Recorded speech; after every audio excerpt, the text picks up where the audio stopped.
को फ़रोग कर दें, वो जिस इमेजिनरी जो है ना, जिसको मैं कहता हूँ ना, उनकी जो तस्वर है वो उस तरह का है नहीं जो आप सोच रहे हैं। सही है, वो नारा है कि जी हम ये बनाएंगे, शहर बनाएंगे, देहात से लोग आएंगे, डेली वेजर्स को हम थोड़ी सी कैश देंगे और सब अच्छा हो जाएगा। तो उससे ज़्यादा गहराई तो ऑफ कोर्स यही तरीका है। अगर आप इस क्राइसिस को अवर्ट करेंगे या लेसन करेंगे तो जो फोर्स्ड माइग्रेशन है उसको कम से कम उस पर स्टॉप लगाना पड़ेगा, जो लोगों को ज़ोर ज़बरदस्ती देहात से निकलने पर मजबूर करता है, या उनको रखें by giving them employment opportunities, ठीक है कि नहीं, या लॉन्गर टर्म में वो जो माहौलियाती जो डिस्ट्रक्शन है जो कि उनको फिर बड़े पैमाने पर बाहर धकेलती है, उसके बारे में कुछ किया जाए। But you know like I said, हम तो इसलिए इधर यहाँ बैठे हुए हैं और ये बातें कर रहे हैं क्योंकि हमें पता है कि उस तरह का विल और ना विजन एग्जिस्ट करता है।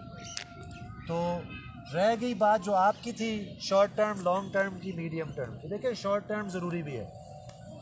जब वबा का आगाज़ जब हुआ तो इसमें कोई मुज़ायका नहीं है कि हम, और इवन आज ये एक बहुत बड़ी बहस है, आप मगरिब के बाएं बाजू में जाएंगे तो ये बहुत बड़ी बहस है कि यूबीआई से आप एक्चुअली लोगों को कैश के और कैपिटलिज्म के सर्किट्स में ला रहे हैं, तो लॉन्ग टर्म में तो आप उनको निकाल नहीं रहे बाहर, agreed, but capitalism is our life, right. मैं एक ज़िंदगी भर मैंने गुजार ली है सरमायादारी के ख़िलाफ़ जद्दोजहद करते हुए, लेकिन अब ये तो मैं नहीं इनकार कर सकता कि इस वक्त सरमायादारी राइज है। तो मेरे ख्वाहिश के मुताबिक तो एक ऐसा निज़ाम तो यहाँ पे कायम नहीं हो जाएगा ना जिसमें फौरी तौर पे इंसान की ज़रूरत पूरी की जाए, ना कि सरमाए के मंतक के तहत समाज को चलाया जाए। तो शॉर्ट टर्म चीज़ें ज़रूरी भी होती हैं, स्पेशली क्राइसिस मोमेंट्स में, कि अगर कोई ऐसा कैश ट्रांसफ़र हो तो उसकी समझ आती है। बट हम क्या कह रहे हैं, हम उसकी मुखालफत नहीं कर रहे हैं, हम कह रहे हैं साथ साथ कि आप कैश ट्रांसफ़र की तो बात कर रहे हैं, एक तो उसको यूनिवर्सलाइज किया जाए अगर उसी की बात करनी है, लेकिन जो रियल क्वेश्चन जो मैंने एंड में बात की थी कि आप कह रहे हैं कि बंदा गरीब है, बंदे को मदद की ज़रूरत है, लेकिन साथ ही में आप उसको मज़ीद गरीब बना रहे हैं, उसका घर छीन के, उसका रोज़गार छीन के, ठीक है कि नहीं, आप फॉलो कर रहे हैं ना।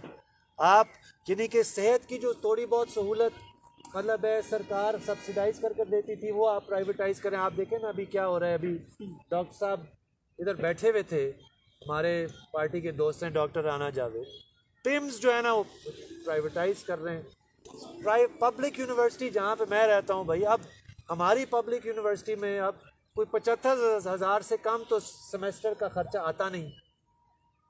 तो तालीम भी अब जो तस्वर था ना कि कोई मुफ्त तालीम या कम कीमत पे तालीम, आप ये ले भी रहे हैं लोगों से, फिर आप कहते हैं कैश ट्रांसफ़र देकर हम उनकी मदद करें, तो ये तो खुला तजाद है ना। तो दिस डजंट मीन कि हम शॉर्ट टर्म सॉल्यूशंस को रद्द कर रहे हैं। हम कह रहे हैं कि आप शॉर्ट टर्म सॉल्यूशंस को भी आप बामानी बनाना चाहते हैं, तो फिर आप शॉर्ट टर्म, मीडियम और लॉन्ग टर्म तीनों में आप लोगों को मज़ीद मिजरी और बदहाली की तरफ धकेल रहे हैं। तो आप कितनों को इस तरह कैश ट्रांसफ़र देकर आप फॉलो कर रहे हैं। तो I don't think we have to choose. I think हमारी अपनी आर्टिकुलेशन का सवाल है कि हमारा पर्पस तो लॉन्ग टर्म ट्रांसफॉर्मेशन है, बट दैट डजंट मीन कि हम किसी XYZ शॉर्ट टर्म सोल्यूशन की हर सूरत में कह रहे हैं कि ये ना हो, या लॉन्ग टर्म हो या शॉर्ट टर्म हो। No, not at all. ये दोनों साथ साथ हो सकती है। किसी ने एक सस्टेनेबल डेवलपमेंट की बात की। देखिए सस्टेनेबल डेवलपमेंट का जो जुमला है ये आज से नहीं है, अब इसको 25-30 साल तो इसको हो गए।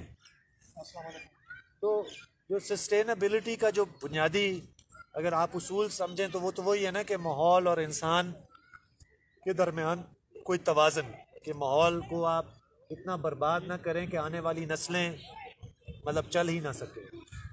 मसला फिर भी वही है कि नारा तो मौजूद है UN जैसे बड़े इदारों की सतह पर भी और छोटी मतलब ऐसे इदारों की सतह पर भी, बट आई डोंट अंडरस्टैंड कि आप सस्टेनेबल डेवलपमेंट की बात कैसे कर सकते हैं लफ्ज़ सरमायादारी का इस्तेमाल किए बगैर, राइट। आई डोंट अंडरस्टैंड कि आप सस्टेनेबिलिटी की बात कैसे कर सकते हैं। मतलब मैं कोई तंज की बात नहीं कर रहा, मेरा अपना तज्जिया ये है कि ये बातें, अगर आप सस्टेनेबल डेवलपमेंट के बारे में कुछ सीरियस संजीदा कोशिश करना चाहते हैं, ठीक है कि नहीं, तो वो कोई लफाजी की हद तक नहीं हो सकता। फिर आपको उसके जड़ों तक जाना पड़ेगा कि ये सस्टेनेबल सिस्टम क्यों नहीं है। चूँकि आप सरमाए के आमद और रफ्त में कोई थोड़ा सा भी रोड़ा अटकाने के लिए तैयार नहीं है, यही है ना। अब आप इस वबा को देखें, बज़ाहिर तो सरमायादारी निज़ाम भी रुक गया, इकोनॉमिक एक्टिविटी भी रुक गई, लेकिन जेफ बीजोस जो है ना, उसकी फॉर्चून बढ़ती चली गई। मतलब ये एक ऐसा निज़ाम है कि जब बहुत सारा कुछ रुक भी जाता है तो फिर भी वो अमेजोनाइजेशन ऑफ द वर्ल्ड करके वो अपना काम और अपना हिसाब किताब, सारे शोबे ना सही, लेकिन दैट मीन्स के, और हमारी नफ्सियात भी अब यही है, ये हमें कंज्यूमर बनाना है ना, तो हमारी नफ्सियात ये बना, मजीद पहले भी थी लेकिन मजीद बना दी जाएगी कि यार आप जो भी चाहेंगे घर बैठो, फोन पे जाओ, ऑर्डर करो, डिलीवर हो जाएगा। यस तो हाउ, फिर सस्टेनेबिलिटी का तो फिर इस तरह तो बहस बेईमानी सी हो जाती है ना। मैं ये नहीं कह रहा कि यूएन की सिस्टम के अंदर या ऐसे कई इदारों के अंदर कोई काम की बातें नहीं हो रही। जैसे एक दोस्त ने कहा, हो सकता है कि तहकीक की सतह पे कोई अच्छा काम हो रहा हो सकता है कि कोई छोटे मोटे डेवलपमेंटल मॉडल्स के तौर पर कोई अच्छी चीज़ें मतलब ट्राई की जा रही हैं, और वो आप जो जिसका तजर्बा है ऐसा है भी, लेकिन at the macro level, because at the macro level क्या हो रहा है कि हम सबको एक पैसिव कंज्यूमर बनाकर एक इस तरह के मॉडल के लिए बाय इन करने के लिए किया जा रहा है। उसमें फिर आप छोटे मोटे इंडिविजुअल सतह के मॉडल्स अच्छे कर भी लें, बट वो लार्जर सतह पर तो ये मामला फिर बिगड़ता चला जाता है। सो सस्टेनेबल डेवलपमेंट के हामी तो हम भी हैं, बट सस्टेनेबल डेवलपमेंट कब मुमकिन होगा जब आप इस सरमायादाराना निज़ाम को, आप एक आलमी सतह के इम्पीरियलिस्ट रिलेशंस को, राइट, जो कि कर्ज़ों की शक्ल में, जो कि इकोनॉमिक और एनवायरमेंटल इम्पैक्ट्स को एक्सटर्नलाइज करने की शक्ल में, जो आपको मैंने मिसाल दी कि कोल प्रोडक्शन वहाँ पे कम कर दी, यहाँ पे बढ़ा दी, तो ये कौन सा कोई सस्टेनेबिलिटी का मॉडल है, ठीक? या ये कौन से कोई डेवलपमेंट का मॉडल है कि आप गेटेड हाउसिंग स्कीम बनाने के लिए आप 25,000 बंदों का घर बुलडोज कर दें, फिर आप कहें कि जी यहाँ पे हम शमसी एनर्जी के वो बोर्ड लगाकर जो है ना सस्टेनेबल करेंगे। देखें ना, ये सारी चीज़ें, सारे तजाद साथ साथ चलाए जा रहे होते हैं। तो उसमें what we are trying to do is to deepen, like I said, this is not question of rejection कि इनमें से कोई चीज़ फ़ायदेमंद हो ही नहीं सकती। मैंने आपको खुद कहा कि यूबीआई का या कैश ट्रांसफर्स का हम भी एक सतह पर हिमायत कर सकते हैं, करते भी रहें। हम सस्टेनेबल डेवलपमेंट की बात अगर कोई आज कहे कि हम ये ट्राई करना चाहते हैं, तो हम सबसे पहले आपको कहेंगे आएँ जी, जहाँ पे कच्ची आबादियों में सीडीए वाले एनओसी देकर बिजली का मीटर नहीं लगवाते, सबसे अच्छा वहाँ पे आप शमसी एनर्जी का कोई मंसूबा तैयार करें, ताकि गरीब का बच्चा भी जो है ना वो पंखा लेकर सो सके रात को गर्मी में। बट द प्रॉब्लम इज़ के एट द सेम टाइम आप रिप्रोड्यूस कर रहे हैं इनइक्वालिटी को, मिजरी को, आप फिर क्रिमिनलाइज भी कर रहे हैं, आप प्रिफरीज को और ज़्यादा एनवायरमेंटली डिस्ट्रॉय कर रहे हैं। ये चीज़ें एडवर्टाइज नहीं होती ना सस्टेनेबल डेवलपमेंट के सारे उस कहानी में, वो मतलब वो सप्रेस कर दी जाती हैं, वो यानी कि अखबार की खबर नहीं बनती। That's the problem. तो इस सतह पे अगर इसको देखा जाए तो यही तो, एंड लाइक आई सेड, ये वो बहस है जो हम एक्सपेक्ट भी नहीं करते, इसलिए मैंने एंड पे यही कहा था कि ये वो चीज़ें हैं, ये वो गुफ्तगू है, ये वो कोशिशें हैं जो कि उसूली तौर पे सरकार की होनी चाहिए, लेकिन वो होगा नहीं। हम वो लोग हैं जो कि आज से नहीं हमेशा से ये पुश करते आ रहे हैं कि ये चीज़ों को मतलब है वो हैसियत दी जाए, वो मेहनत कश अवाम हो, वो पेरिफरीज हो, वो औरतें हो, वो माहौल हो, वो तमाम वो सवाल जो कि वो ज़राअत का ओवरऑल और रूरल जो क्राइसिस है, जो कि हम देखते नहीं, क्योंकि डेवलपमेंट की कहानी में तो आपको एक गेटेड हाउसिंग स्कीम आएगी ना और सेंटोरस आएगा, वो आपको कोई जो है यानी कि मिट्टी और कोरम एजेंसी का कोई देहात तो नहीं। हाँ, जब टूरिज्म की बात आएगी तो जीबी के पहाड़ आ जाएंगे, ठीक है। तो इंस्ट्रूमेंटल है ना, एक इंस्ट्रूमेंटल है एक अर्बन कंजम्पशन को तकवीत देने के लिए। तो this is a very long term question, लेकिन अब लॉन्ग टर्म इतना रहा नहीं, और जैसे केन्स ने कहा था वैसे भी लॉन्ग टर्म में हम सब मर जाएंगे। तो इसलिए ये अब इमीडिएट क्वेश्चन भी है, माहौल के ये सारे क्वेश्चन ज़्यादा इमीडिएट भी हैं। एंड ऑफ कोर्स जब टमाटर 200 रुपये किलो हो जाए तो वो लिटरली एक इमीडिएट क्वेश्चन हो जाता है। I think the question for us is, जो कि आज हमने बात नहीं की और जो कि अभी इसके बाद होने वाली मीटिंग के साथ जुड़ा हुआ है, कि हाउ डू वी मोबिलाइज वही लोग जो इस सारे चीज़ का शिकार हैं। फूड इन्फ्लेशन लोगों को हिट कर रही है ना, ये सारे डिस्प्लेसमेंट्स और डिस्पोजेशन और अनएम्प्लॉयमेंट लोगों को हिट कर रही है। तो ये सिर्फ कोई कॉग्निटिव सवाल नहीं हमारे समझने का, ये एक पॉलिटिकल सवाल भी है जुड़ने का। और हमें पता है कि ये एक सतह पे तो मेन स्ट्रीम ऑपोजिशन का सवाल बनेगा, लेकिन बहुत हद तक नहीं बनेगा, क्योंकि कल अगर वो हुक्मरान बनेंगे तो इसका ज़्यादा इम्कान नहीं है। हो सकता है मैं गलत भी हूँ, अगर मैं गलत हूँगा तो मैं बहुत खुश हूँगा, लेकिन इसका ज़्यादा इम्कान नहीं है कि वो इस बार कोई मुख्तलिफ करेंगे उस पिछली बार से। तो ये जो सियासी सवाल है ये भी ज़रूरी है। और कोई दोस्त? जी डॉक्टर साहब, सॉरी आप।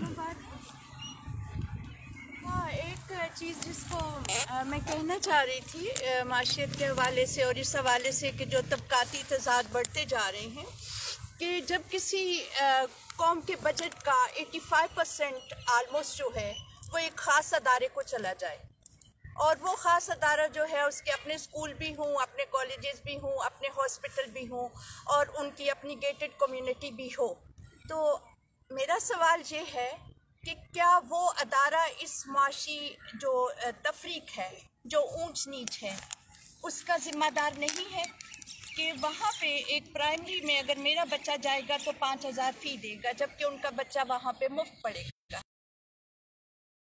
इलाज के लिए। इसी तरह वहाँ की जो यूनिवर्सिटीज़ हैं, इंक्लूडिंग नर्स यूनिवर्सिटीज़ और उनके मेडिकल कॉलेजेस, वो सब उनके लिए फ्री। उस गेटेड कम्युनिटी से बाहर का इंसान अपने आप को बहुत छोटा समझता है। तो इस इम्बैलेंस्ड इकोनॉमी और इम्बैलेंस सोसाइटी में उस माशरे, उस अदारे का किस हद तक रोल है? ये मेरा क्वेश्चन है आपसे।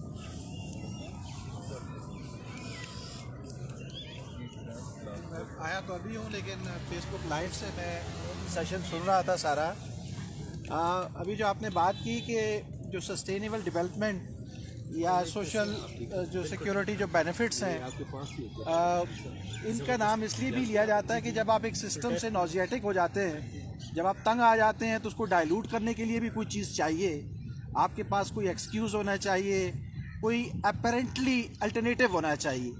तो ख़ास तौर पे सेंटर ऑफ जो यूरोप है उसके अंदर ये थॉट्स और करंट्स जो हैं वो इकोनॉमी, इकोलॉजी एंड सिक्योरिटी का जो एक तरह का बैलेंस करके, अभी जैसे मैडम भी बात कर रही थी कि हमारे यहाँ तो एक इंस्टीट्यूशन ऐसा है, किसी ज़माने में हम सुनते थे कि ये मिलिट्री सोशलिज़म भी कोई चीज़ होती है, और हमने अरब जो देखे डिक्टेटर्स, वो ज़्यादातर वो इसके प्रोपेगेंडिस्ट थे कि वो एक तरह का मिलिट्री सोशलिज़म करते हैं और सब कुछ को सब चीज़ पहुँचाते हैं। तो पॉइंट ये है कि क्या ये उनकी कोई अचीवमेंट कहीं हम डॉक्यूमेंटेड देखते हैं? अगर कहीं सस्टेनेबल डेवलपमेंट के मॉडल जो हमारे यहाँ एक एनजीओ फिनोमेना वर्ल्ड वाइड है, क्या उसने स्टेट को सब्स्टिट्यूट किया है? और हम कई जगह देखते हैं, हमने तो एनजीओ मॉडल का ये देखा था कि कोई आप सैंपल स्टेट नहीं करना चाहती, आप करके दिखाएं, ऐसे बेहतर होता है। ये एनजीओ का मॉडल था, स्टेट फिर उसको अडॉप्ट करे। लेकिन हमने तो ये देखा कि एनजीओ जो सेक्टर है उसने स्टेट को सब्स्टिट्यूट करने की कोशिश की, इस मुल्क में भी खास तौर पर, और बुरे तरीके से उसको नाकामी हुई, क्योंकि अगर कामयाबी होती तो उसकी कुछ कामयाबियां हमें नजर आती।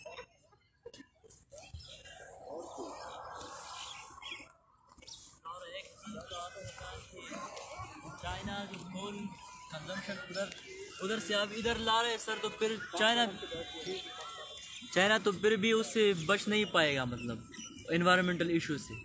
मतलब अगर वो अपना कोयल कंजम्पशन वगैरह वो अपने से हटाकर इधर ले आए या किसी और जगह ले जाए।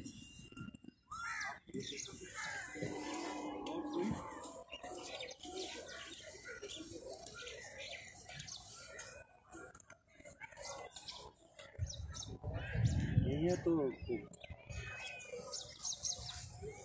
अच्छा मोदी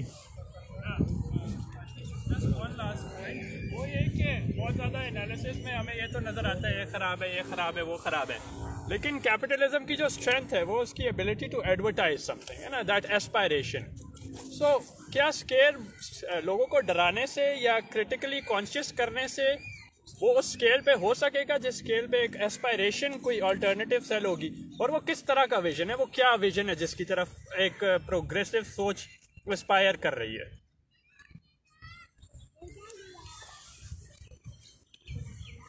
मैं इसी बात को सेकंड करूँगा कि जब आप एक पर्सनल इंसेंटिव का एक कॉन्सेप्ट आप निकाल दोगे तो वो एक यानी एक मॉडल हम लोग पहले देख चुके हैं जहाँ पे आप for the sake of patriotism लोगों को चलाते थे या फिर एक आप इकोनॉमिक मॉडल चलाते थे। तो आप जब पर्सनल इंसेंटिव से एलिमिनेट कर देंगे तो किस तरह लॉन्ग टर्म में चीज़ें रन होंगी। So thank you.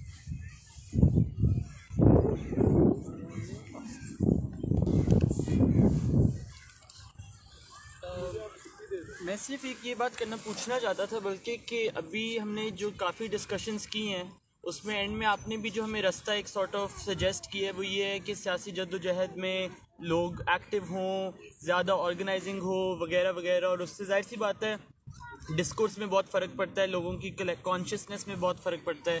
और जैसे इन लोगों ने बात की कि अगर एक सिस्टम एक निज़ाम पर्सनल एस्पिरेशन का सॉर्ट ऑफ आइडिया बेच रहा है तो ये सॉर्ट ऑफ एक बेहतर दुनिया की जद्दोजहद का आइडिया बेचता है, लेकिन उसमें जो एक बात हम कांस्टेंट रख रहे हैं वो ये है कि हमारी सारी मांग जो है वो एक उसी स्टेट से है, उस सरकार से है, और होनी भी चाहिए क्योंकि उसने अपने एडवर्टीजमेंट तो इसीलिए की इसी तरह की भी कि उसने सबको केटर करना है। लेकिन अगर हम ना सिर्फ पाकिस्तान की, दुनिया भर की अगर सरकारों और स्टेट्स की हिस्ट्री देखें तो जो स्टेट बनती है वो किसी एक ग्रुप को बेनिफिट करने के लिए बनती है, और उसमें अगर आप डिफरेंट ग्रुप्स को छोड़ भी दें और सिर्फ आप फिदरशाही के निज़ाम को भी ले लें तो कौन सी और कितनी ही स्टेट्स हैं जिनकी पॉलिसीज़ औरतों को केटर करने को छोड़ें बल्कि औरतों के पर्सपेक्टिव्स और इंटेलिजेंस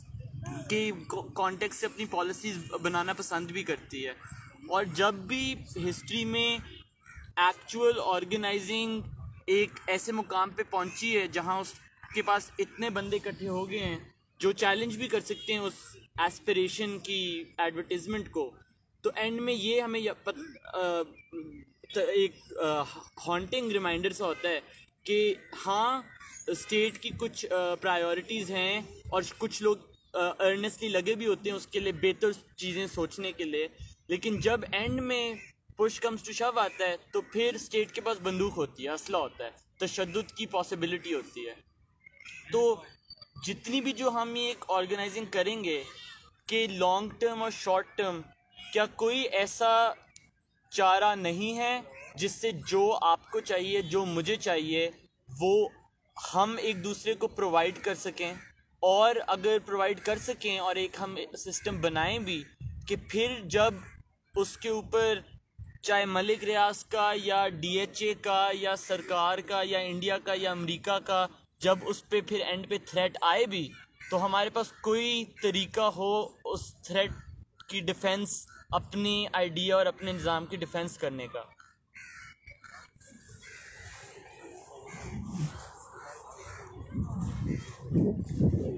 उनकी बात को कहना चाहूँगा कि क्योंकि मुझे आपकी आवाज़ कोई नहीं जा रही जी वो दो क्वेश्चन जो उधर से आए मैं बेसिकली उसको थोड़ा एक्सटेंड करना चाहूँगा कि ये सवाल मेरे जहन में भी उठता है कि इंसान, अगर मासिस की बात करूँ जो कि हमें नज़र आता है, या अपनी फितरत की भी बात करूँ, तो इंसान जब कोई काम करता है तो ये मेरी भी नेचर में है कि मैं उसमें फ़ायदा ज़रूर देखता हूँ अपना।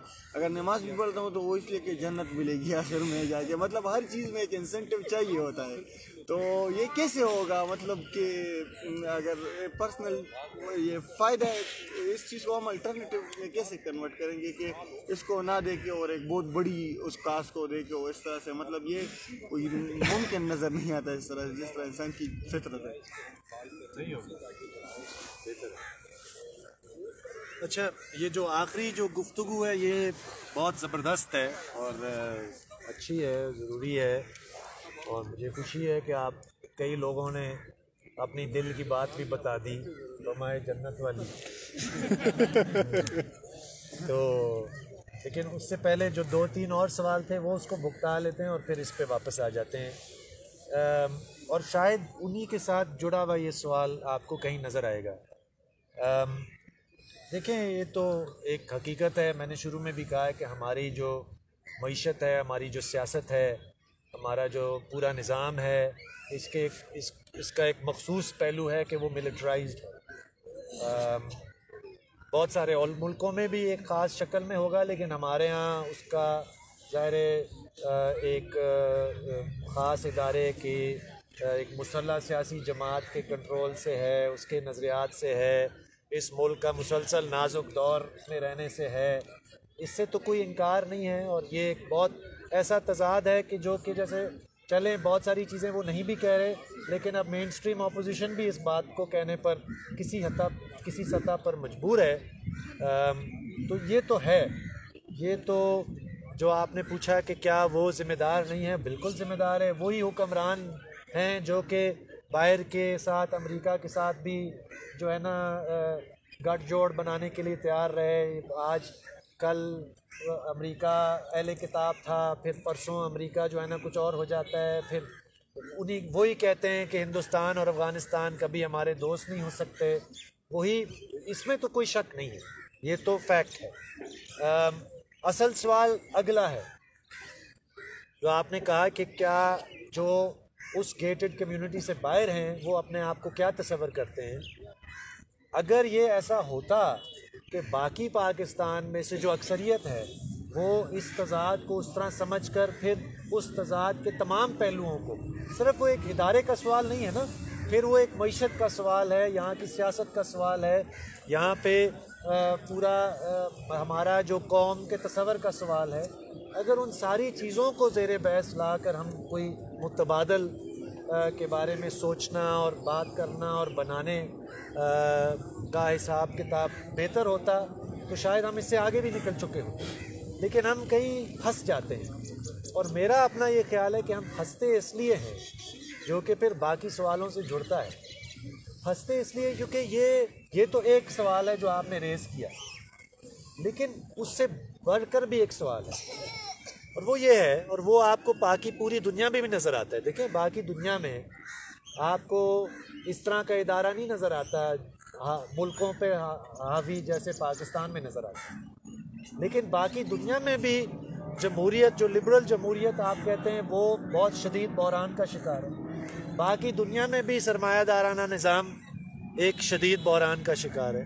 बाकी दुनिया में भी माहौलियात का एक बहुत शदीद बहरान है। तो हमारा तो एक तज़ाद तो ये है ही है, लेकिन वहाँ से अगला भी और भी तज़ादात जुड़ते हैं। एंड आई थिंक कि अगर हम इन सबको जोड़ कर देखेंगे और शायद ये जो नौजवानों ने सवाल किए इनके साथ इनकी तरफ आएंगे, तो वो हमारे मुल्क में इस्टेब्लिशमेंट के रोल और उसके नज़रियात और ये जो हमसायों के साथ दुश्मनी और ये सारे बहसों को शामिल करके हम उस दूसरे सवाल को भी देखेंगे तो हमें फ़ायदा होगा। क्योंकि एक तो बात एक नौफल ने की कि क्या हम सिर्फ किसी चीज़ पे तनकीद करके उसका कोई मुतबादल बना सकेंगे जो कि अपील करे। दैट्स ट्रू, शायद काफ़ी नहीं है, चूँकि चाहे हमें पसंद है या नहीं है, मिलिट्राइज्ड हमारी जो इकॉनमी है और ख़ुद इस्टेब्लिशमेंट का जो रोल और किरदार है वो इसके साथ भी जुड़ा हुआ है कि वो DHA बनाते हैं। वो इसके साथ भी जुड़ा हुआ है कि वो बैरिया टाउन, वो सिर्फ मलिक रियाज नहीं, वो बैरिया का नाम क्यों आता है, कैसे आता है, वो भी उस इदारे के साथ जुड़ा हुआ है ना, और वो बिकता है। और अच्छे खासे समझदार लोग, ये नहीं कि जो मैं कह रहा हूँ कि मतलब बुरे लोग, वो उस गेटेड हाउसिंग कम्युनिटी में अपने ख़ानदान के लिए वो इस तरह की रिहाइश का एक इमेजिनेशन उनको अपील करती है, राइट? तो that means the question is, yes, it's a militarized ideology, a militarized version, but सवाल फिर भी डेवलपमेंट का है, गुड लाइफ का है, एक तस्वर कायनात का है, ठीक? उसमें कई दोस्तों ने इसको इस तरह पेश किया कि तस्वर कायनात जब तक उसमें पर्सनल इंसेंटिव नहीं होगा, मेरे ज़ात को क्या मिलेगा नहीं होगा, तो मैं क्यों इसका हिस्सा बनूंगा, या मैं क्यों करूंगा, या मैं क्यों, देखें इससे ज़्यादा पर्सनल इंसेंटिव क्या होगा कि आपको भी, जैसे आपने कहा, क्योंकि आपने खुद साथ में अपनी बात में कहा कि मुझे भी तालीम चाहिए, मुझे भी मयारी रिहाइश चाहिए, मुझे भी मयारी सेहत चाहिए। मैं बिल्कुल कतई तौर पर ये मत समझें कि हम ये कह रहे हैं कि हम कोई अपना पेट काट के कोई ऐसा विजन के तहत लोगों को जोड़ने की बात कर रहे हैं। नहीं भाई, हम ये बात कर रहे हैं कि हर फर्द, देखिए पर्सनल इंसेंटिव की जो बात है ना, जहाँ पे मैं आपसे इख्तलाफ नहीं, मैं सिर्फ आपसे कहूँगा कि जिस चीज़ को आप पर्सनल इंसेंटिव कह रहे हैं वो आप क्या कह रहे हैं। मसलन अगर मुझे कोई कहे कि मैं एक इंसान के तौर पर, मुझे खाने पीने की, घर की, एक तालीम और सेहत की, जिसको कहते हैं ना बुनियादी ज़रूरियत की अगर ज़मानत दी जाए, तो फिर मैं अपने ज़ात की जो चीज़ों का मैं पसंद करता हूँ, मुझे किताब पढ़ने का शौक़ है, मुझे शायरी का शौक़ है, मैं पेंटिंग करना चाहता हूँ, मैं फ़ुटबॉल खेलना चाहता हूँ, मैं रक़्स करना चाहता हूँ। आप शायद पर्सनल इंसेंटिव आपका मुराद ये नहीं था, मैं तो इसको इस तरह देखता हूँ कि हर इंसान, हर फर्द कोई ख्वाहिश भी रखता है, कोई उसका मन भी होता है, उसके शौक़ भी होते हैं, ठीक? तो ये क्यों नहीं पूरे हो सकते? इस निज़ाम के अंदर नहीं पूरे होते ना सबके लिए। लेकिन अगर मैं कहूँ कि इस निज़ाम के अंदर सबके लिए पूरे हो रहे हैं, फिर तो ठीक है, फिर तो ये बहस ही नहीं है। मसला यहाँ पे ये आ रहा है कि कई लोगों के लिए सब कुछ पूरा हो रहा है और बहुत सारे लोगों के उन शौक़ क्या, उन बुनियादी ज़रूरियात की कीमत पर वो पूरा हो रहा है।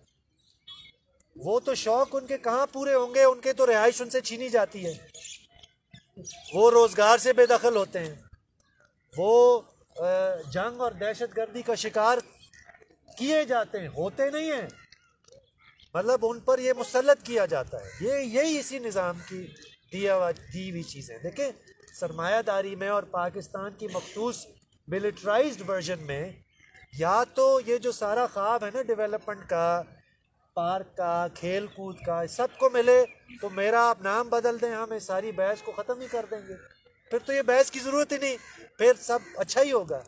मसला यहाँ पे ये आ रहा है कि अगर 22 करोड़ लोगों में से कह ले 6 करोड़, 7 करोड़, 8 करोड़ के लिए, चलो पूरा नहीं भी होता लेकिन मौके हैं, लेकिन 22 में से 8 कम करें तो 14 तो फिर भी बचते हैं, वो किधर जाएं?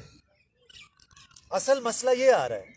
अब जो आपका, जो मुझे खदशा लग रहा है, या जो आपने इशारतन कहा, वो ये है कि अगर हम कहें कि यार सबको ये मौके मिलें, तो इसका मतलब है कि जो 8 करोड़ वालों के थोड़ी सी ज़्यादा गुंजाइश है वो ख़त्म हो जाएगी। नहीं, मैं ये भी नहीं कह रहा। I believe firmly, and this is where I will come to his point, मुझे लगता है कि आज specially with technology, digital technology, आज इंसान के पास, हम मैल्थूजियंस क्यों नहीं है, मुझे ही नहीं लगता कि दुनिया में सबसे बड़ा मसला ये है कि आबादी ज़्यादा है। आबादी ज़्यादा है, थोड़ी सी कम हो जाए तो कोई हर्ज नहीं है, ठीक? लेकिन आबादी कम करना इस तरह नहीं होता कि आप उनको जंग की लपेट में धकेल दें या गुर्बत में धकेल दें और वो खुद ब खुद ख़त्म हो जाएंगे। एक्चुअली उससे तो आबादी बढ़ रही है। Technology now gives us the opportunity कि आप तमाम इंसानों की मादी ज़रूरियात पूरी कर सकते हैं। वसाइल कम नहीं है इंसान के पास, वसाइल हैं, दिमाग है, टेक्नोलॉजी है, और आप उस सब कुछ को इस्तेमाल में लाकर आप तमाम इंसानों के वो बुनियादी ज़रूरियात भी पूरे कर सकते हैं। एंड पर्सनल जो उनके डेवलपमेंट की ख्वाहिश, पर्सनल इंसेंटिव की जो बात है ना, उससे मुझे इम्प्लिकेशन ये मिलती है कि ये सारा कुछ उसी वक्त हो सकता है जब हम पैसा कमाना और पर्सनल तरक्की के मौके फराहम करेंगे, तो फिर ही निज़ाम चलेगा। This in my understanding is a, जिसको कहते हैं कन्फ्लेशन। हम कन्फ्लेट कर रहे हैं कि इंसानी ज़िंदगी या इंसानी तहजीब की तरक्की का ताल्लुक हमेशा पर्सनल इंसेंटिव और सरमायादाराना असूल के साथ जुड़ा रहा है। ये जदीद दौर की तारीख का तो एक गहरा ताल्लुक हो सकता है इन चीज़ों, लेकिन इंसान की तारीख तो उससे पहले भी तो है, उसको भी हम देख लें। मैं ये नहीं कह रहा कि हम सिर्फ उसको देखें, लेकिन हमारे पास माजी के, हाल के एंड आई बिलीव मुस्तकबिल के, और मुस्तकबिल के वो क्या हैं? Let's just take some examples. एक तो the idea of the commons. कई चीज़ें हमारी सबकी हैं। Actually it requires us to think beyond our personal incentive for the purposes कि हमारी इंडिविजुअल, जिसको कहते हैं ख्वाहिशात। अब ये थोड़ा सा, जिसको आप कह सकते हैं कि काउंटर इंट्यूटिव है, लेकिन ये जो क्वेश्चन है कि ये जो पार्क है, मिसाल है, ले लेते हैं, आप क्यों यहाँ पे आते हैं? ज़ात की तस्कीन के लिए आते हैं ना। आप भी स्नीकर पहन के आए हैं, चलो थोड़ा सा आपने हमारी भी बातें साथ में सुन ली, लेकिन आप आए हवा सांस लेने के लिए, दौड़ने के लिए थोड़ा सा। आपको पता है कि जब आप, बहुत सारे लोगों को पता होने के बावजूद नहीं भी करते, लेकिन अगर enough people take care of this park, तो फिर आपकी पर्सनल ज़रूरत भी पूरी हो जाए। अगर यहाँ पे हर बंदा आकर कूड़ा भी इधर उधर फेंकेगा और आसमान में धुआं भी फेंकेगा, तो आपका पर्सनल जो ख्वाहिश है वो भी पूरी नहीं होगी और कलेक्टिव तो होगी नहीं होगी। हम एक्चुअली करते हैं लाशऊरी तौर पर कई चीज़ें हम as a collective resource treat करके अपनी पर्सनल ज़रूरत भी उसमें से निकाल लेते हैं, ख्वाहिश भी पूरी करें। लेकिन मईशत के मामले में हमें लगता है कि ये कंपैटिबल चीज़ें नहीं हैं। वाई? बिकॉज सरमायादारी ने, हमारी रियासत ने हमें तुन के ये सिखा दिया है कि एक दूसरे से मुकाबला करना है, एक दूसरे से आगे बढ़ना है। अगर मैं हावी नहीं होऊंगा तो ये मेरे ऊपर हावी हो जाएगा, मेरा पर्सनल इंसेंटिव नहीं होगा तो मैं ज़िंदा नहीं रह सकूँगा। And in some sense this is true because we do it. But जो अदादो शुमार हैं, जो दुनिया की हकीकत है, इस पार्क से बाहर, या I-11 की बस्ती में जाएं, या पेरिफेरीज में जाएं, या उन घरानों में जाएं जहाँ पे फाके पड़े हुए हैं, तो वहाँ पे इट्स नॉट ट्रू।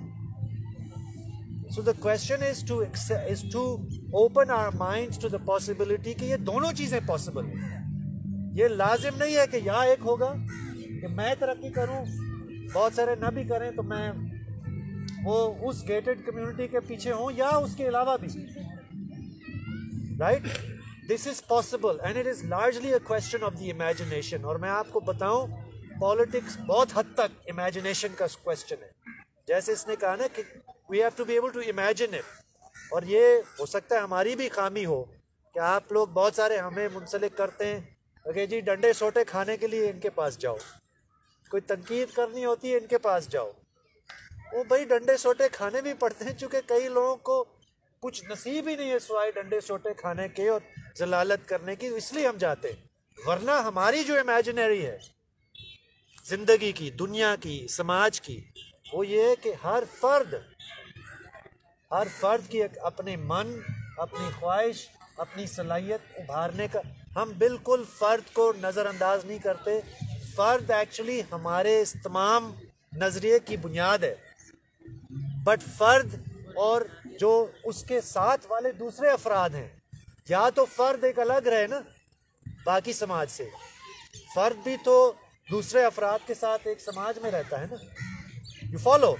और अगर आप एक न्यूक्लियर फैमिली के अपने इंटरेस्ट को अजीज़ कर सकते हैं, तो आई थिंक ये जो contradiction between collective and the individual is not so much of a contradiction. Actually वो एक ऐसी चीज़ है जिसके लिए हम रास्ते निकाल सकते हैं सोचने के। और हमारा ये, मेरी भी ख्वाहिश है कि मेरे पास एक बेरिया टाउन जैसा घर हो, घास हो, जो है ना, खेल कूद की जगहें हों।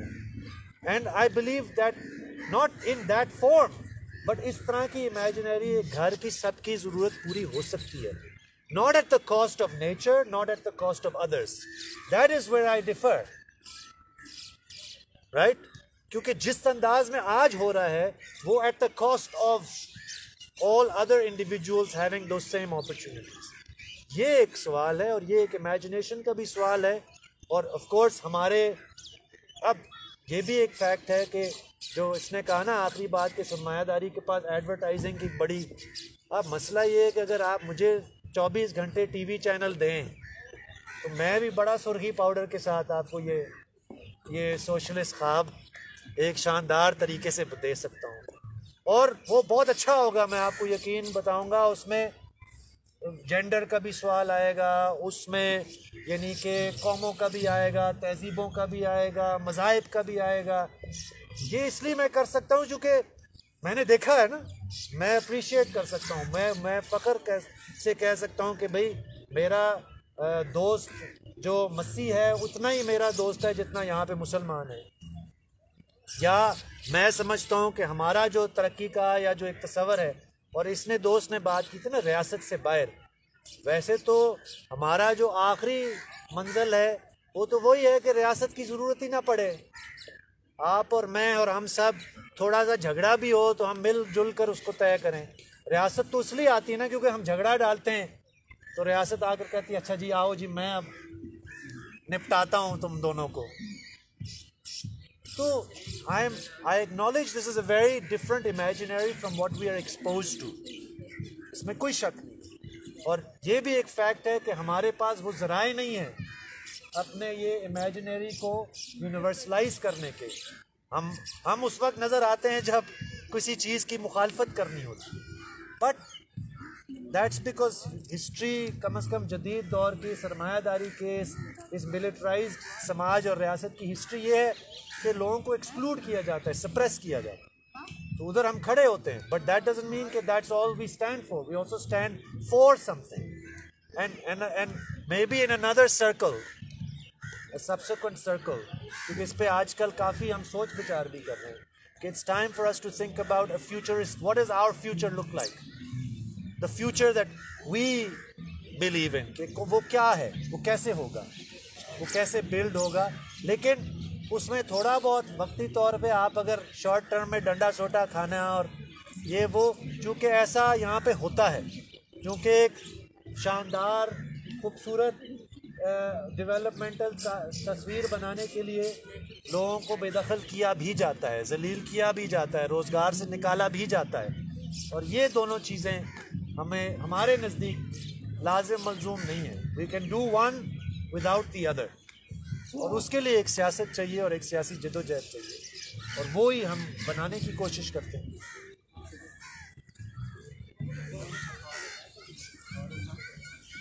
पहले इनको जिसने बात नहीं की और आप एक टाइम भी तय करें. सर आपकी जो बात थी ना सर, ये हम डिस्कशन किसी और तरफ चली गई है और ये मतलब इंडोर की डिस्कशन से ओपन हो गया. असल में हमने जो इस मीटिंग का ये एजेंडा रखा था पब्लिक में, वो ये होना चाहिए कि अशरफिया जो हमारे पे काबिज है, चंद तबका जिनके पर्सन सिर्फ 6000% जो पाकिस्तान पे रूलिंग कर रहे हैं इस टाइम, हमने अपने हकूक़ की जंग लड़नी है और उसमें मजदूर, डॉक्टर, किसान, आरी, एक चपरासी से लेकर ऊपर तक सब शामिल होंगे और सब ने अपने राइट्स की जंग लड़नी है. तो हमें वन एजेंडे पे इनको जितने भी हमारे कंपेनियंस हैं उनको इकट्ठा करना चाहिए, यूनाइट करना चाहिए. तो उस पे आपने रोशनी डालनी थी अशरफिया के ख़िलाफ़. मतलब हमने अपने हकूक़ कैसे उनसे लेने हैं, गेट करने, कैसे हासिल करने हैं. लेकिन ये किसी और तरफ जाने गुफ्तगू चली गई है तो बड़े अजीब सी सवालात हो रहे हैं. ये बाद में करने वाले सवालात हैं, ये एंड वाली स्टेजेस के सवालात हैं जिनको हम सिर्फ ऐसे बातों में ले रहे हैं. हमें प्रैक्टिकल की ज़रूरत है. आगे 40 साल की हमारे पास मिसाल सामने, गैप हमारे सामने मौजूद है कि हमने 40 साल कुछ भी नहीं किया. तो जितना जितना हिस्सा होता है, और अब तो काम है वर्क करने का, तो यूनाइटेड करके अपने हमने जितने भी अपने हमारे लेफ्टिस्ट हैं उनको हम रीबिल्ड करके और दोबारा एक तरह उनको सारे एक्टिव किया जाए. मेरा कहने का शायद. थैंक्स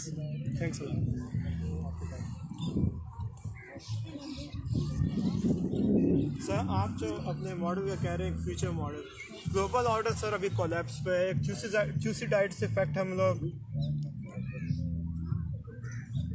ग्लोबल ऑर्डर कोलैप्स पे हम लोग एक थ्यूसिडाइट्स इफेक्ट ऑब्जर्व कर रहे हैं।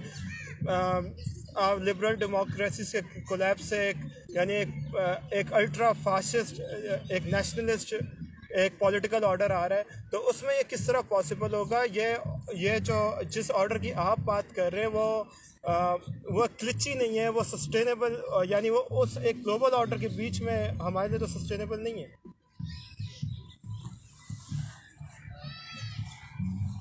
मेरे से मकसद है कि मिलिटराइजेशन बढ़ेगी, उसको एक ग्राउंड मिल रहा है टू ग्रो।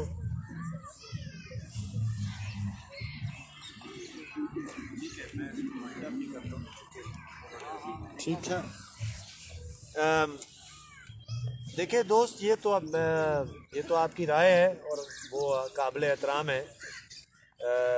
हमें तो लगता है कि हम जो भी बात कर रहे हैं या जो भी तज्जिया यहाँ पे हुआ है या जो गुफ्तगू होगी या इसके बाद बल्कि एक इजलास भी होने जा रहा है, जैसे एक दोस्त ने कहा कि हम अमली तौर पर अगला इस सारी चीज़ को हम अमली जामा पहनाने के लिए क्या कर सकते हैं।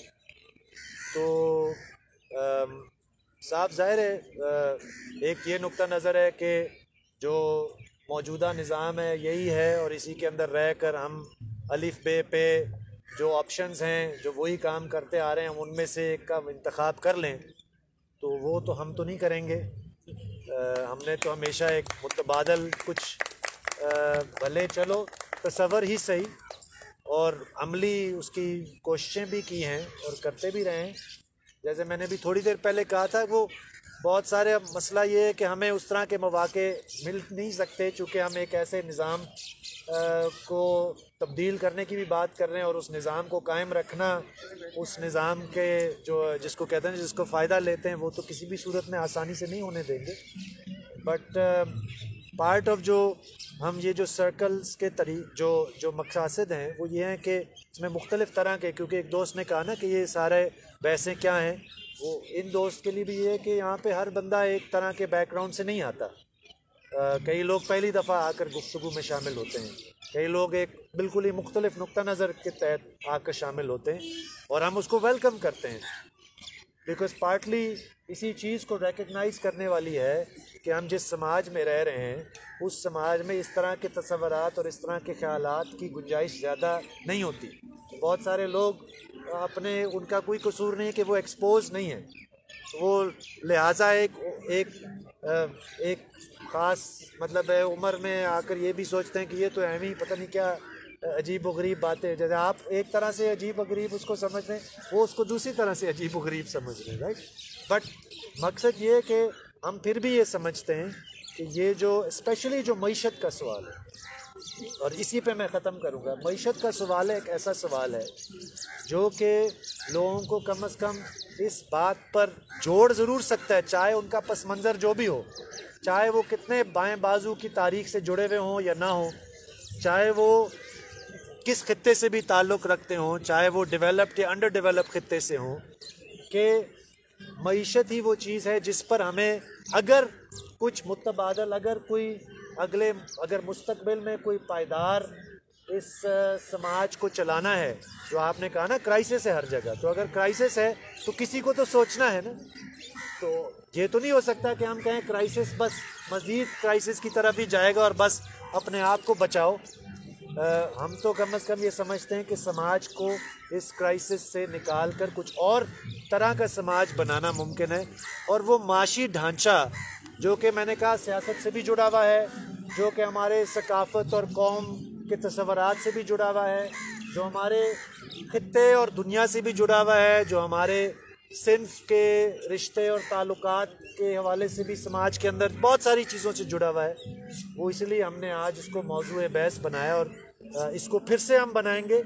लेकिन साफ ज़ाहिर है इसके दो पहलू हैं, एक तो ये कि अपने हकूक़ के जंग भी हम लड़ेंगे, लेकिन जैसे नौफल ने हमें जो बात उसने रखी और सही रखी कि हम सिर्फ जंग तो नहीं लड़ेंगे, हम उम्मीद है कि हम नहीं, हमारे से आने वाले कल वाले कोई जंग से जान भी छुड़ाकर कुछ एक पुरअमन पायदार रवादारी की बुनियाद पर चलने वाला समाज भी खड़ा करेंगे। ये हमारा यकीन है कि ये होगा। कितना वक्त लगेगा ये नहीं हम कह सकते, लेकिन इसी के साथ हम आज के सर्कल को ख़त्म करते हैं और अपने अगली सरगर्मी की तरफ जाते हैं।